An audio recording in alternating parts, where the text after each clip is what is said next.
আমি মহান আল্লাহ তাআলার কাছে শুকরিয়া আদায় করছি আলহামদুলিল্লাহ।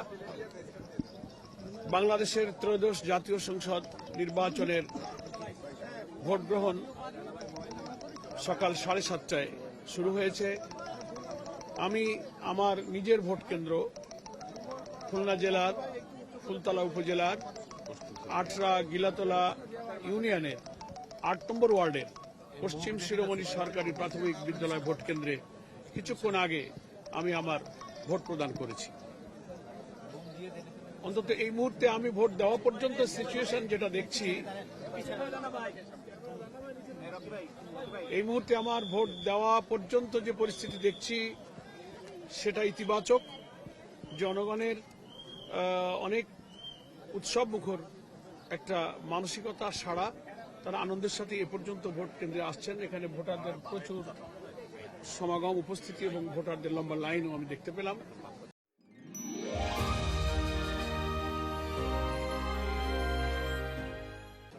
ভোট গ্রহণে নিযুক্ত দায়িত্বপ্রাপ্ত কর্মকর্তা যারা আছেন তারাও খুব স্বাচ্ছন্দ্যেই ভোট গ্রহণ কার্যক্রম পরিচালনা করছেন বলে আমি দেখতে পেলাম।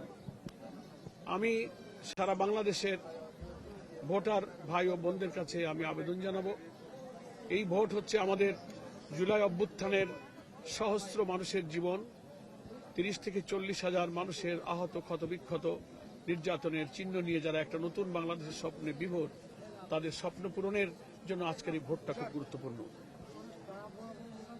এবং একটা ইনসাফপূর্ণ, মানবিক, সমৃদ্ধ নতুন বাংলাদেশ গড়ার জন্য 18 কোটি মানুষ কিন্তু দেশের এই রাজনৈতিক পরিবর্তন ঘটিয়েছিল এবং তারই একটা পরিণত রূপ লাভ করবে আজকে ভোট গ্রহণের পর জনগণের নির্বাচিত জনপ্রতিনিধিদের মাধ্যমে যে সরকার গঠন হবে। বাংলাদেশের মানুষের সে আশা আকাঙ্ক্ষা, দুঃখ কষ্ট লাঘব করে একটা ইনসাফপূর্ণ সমাজ তারা গঠন করবে।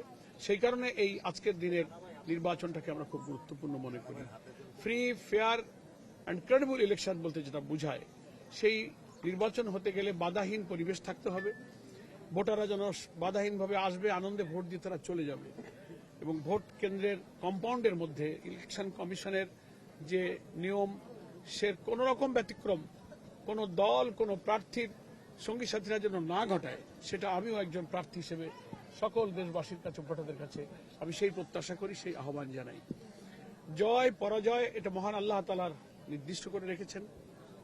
আমাদের দায়িত্ব মানুষের কাছে আমাদের মেসেজ পৌঁছানো, আমাদের আদর্শ পৌঁছানো, কেমন বাংলাদেশ আমরা গড়তে চাই সেটা মানুষকে জানানো। আমরা দীর্ঘদিন ধরে জাতির কাছে সেই মেসেজ পৌঁছাবার চেষ্টা করেছি। এখন কে সিদ্ধান্ত নিতে পারবে দেশ চালাবার, সেটা জনগণের রায়ের মধ্য দিয়েই ইনশাআল্লাহ প্রতিফলিত হবে। 4:30 পর্যন্ত ভোট গ্রহণ হবে। আজকে জাতীয় নির্বাচনে একটা ভোট হচ্ছে, আবার গণভোটের ভোট, দুইটা ভোট একই সঙ্গে, দুইটা ব্যালট আমরা পেলাম এবং একই বাক্সে দুটো ব্যালট আমরা ড্রপ করেছি। আমরা ভোটারদেরকে নিয়মকানুন মেনে ভোট কেন্দ্রে চলে যাওয়ার জন্য আহ্বান জানাবো।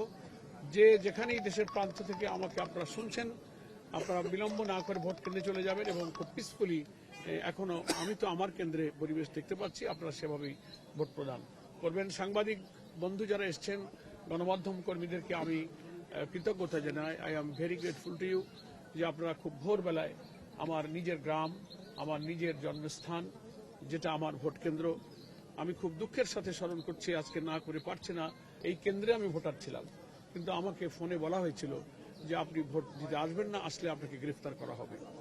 ভোটারদের কথা আমি কি করে ভাববো যে একজন প্রার্থী ভোট কেন্দ্রে আসলে গ্রেফতার হয়ে যাবে, এ কথা ভোটের দিন সকালে আমাকে বলা হয়েছিল।